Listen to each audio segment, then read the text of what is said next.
Hi friends, welcome to one more blog. ఈరోజు మా dinner వచ్చేసి చపాతీతో బీట్రూట్ ఫ్రై ఎలా చేశానో చూడండి. ముందుగా బీట్రూట్ కోసం బీట్రూట్ ముక్కలు లాగా తరిగి పెట్టుకున్నాను. పచ్చిమిర్చి తరిగేసి తర్వాత ఒక ప్యాన్ తీసుకొని అందులో ఆయిల్ యాడ్ చేసుకున్నాను. ఆయిల్ యాడ్ చేసి ఆయిల్ హీట్ అయ్యాక కొద్దిగా జీలకర్ర, కట్ చేసి పెట్టిన పచ్చిమిర్చి, చీలికల అన్నీ వేసుకొని ఇలాగా ఫ్రై చేసుకున్నాను. పచ్చిమిర్చి బాగా ఫ్రై అయ్యాక కరివేపాకు యాడ్ చేశాను. ఇలా వేసుకున్నవన్నీ బాగా ఫ్రై చేసుకొని కొంచెం కలర్ చేంజ్ అయ్యాక ఇప్పుడు బీట్రూట్ ముక్కల్ని యాడ్ చేసుకున్నాను.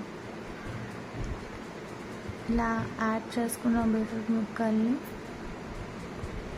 పచ్చిమిర్చిలో అంతా బాగా మిక్స్ చేసుకోవాలి. ఇలా కలుపుకొని అంతా బాగా పచ్చిమిర్చి, కరివేపాకు అంతా మిక్స్ అయ్యాలి. ఇప్పుడు మూత మూసేసి కారం పొడి కోసం ఒక జార్లో ఒక 4 స్పూన్స్ కొబ్బరి పొడి, కొన్ని ఎల్లిపాయలు, కారం, ఉప్పు, కొంచెం జీలకర్ర యాడ్ చేసుకొని బాగా మెత్తగా పౌడర్లా పట్టుకోవాలి. ఇలా మెత్తగా చేసుకోవాలి. ఇప్పుడు బీట్రూట్ని మరొకసారి కలుపుకొని కింద అడుగు అంటకుండా బాగా కలుపుకోవాలి. ఇప్పుడు పసుపు యాడ్ చేసుకోవాలి. మరొకసారి మొత్తం అంతా కలుపుకున్నాను. ఇలా కలిపేసుకొని మరియు మూత మూసేసి ఇంకొంచెం సేపు మగ్గనిచ్చాను.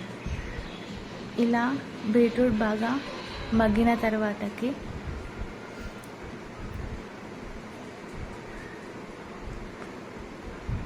పౌడర్లా చేసుకున్న కారం పొడిని యాడ్ చేసుకొని పైన ధనియాల పొడి వేసుకొని అంతా కలుపుకోవాలి. ఎక్కడ వంటలు లేకుండా మొత్తం బీట్రూట్ ముక్కలకి అంతా పట్టేలా కలుపుకొని సర్వ్ చేసుకోవాలి.